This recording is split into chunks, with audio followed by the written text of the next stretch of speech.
OutOfTheBoxSurvival.com. Dependable reviews of the products you depend on.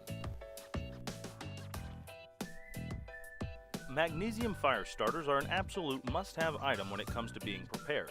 Not only are they simple to use, light to carry, and inexpensive, they're also one of the easiest ways to start a fire in nearly any condition. This review covers the properties that make them so valuable and why having one in your emergency kit makes sense. First, let's take a look at the makeup of this item. The 4 parts that make up the Magnesium Firestarter that I tested are the magnesium block, flint rod, chain, and striker. The magnesium block is the largest portion of this item and is a soft piece of metal from which you shave slivers of magnesium. The striker is used to scrape the flint rod, creating sparks while directing them towards the pile of shavings. In this and most versions I've seen, the striker is attached to the magnesium block using a small ball chain similar to that used to hold dog tags. The supplied striker resembles a portion of hacksaw blade and has both a flat and serrated edge. In use, I find it preferable to use the flat edge for the scraping of both the flint and the magnesium itself.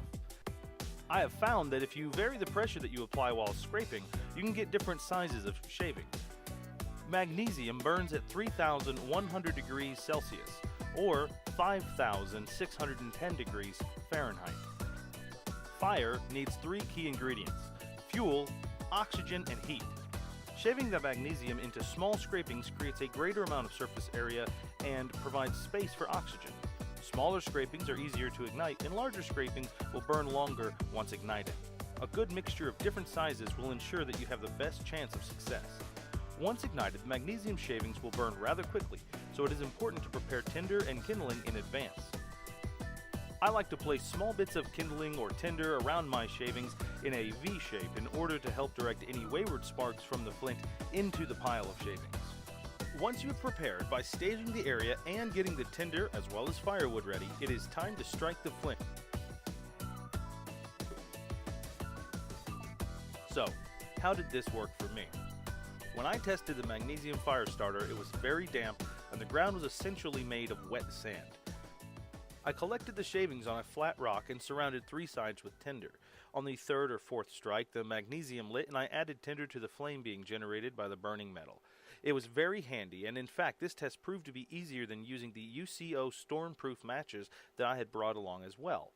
While it did take some time to prepare the site, scrape the magnesium, and ensure the tinder was ready, it wasn't that difficult once all the preparations had been made. This works great in dry or wet conditions, but the scrapings and sparks can be hard to manage in windy conditions. I would absolutely recommend this to anyone looking to have something for their fire starting needs beyond a lighter or some matches. As I said at the beginning, this tool is an absolute must-have item and is well worth its weight to carry. Like most tools, this works best with practice, so if you're in the market, buy 2 and practice with one while keeping the other for emergency use.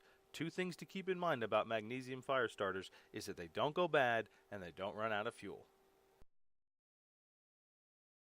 Thank you for watching my product review video of this Magnesium Firestarter. If you've got a product that you'd like me to test, feel free to contact me at mail@outoftheboxsurvival.com or use the Contact Us link located on the website, outoftheboxsurvival.com. Be sure to check back often, and thank you again. As always, stay prepared.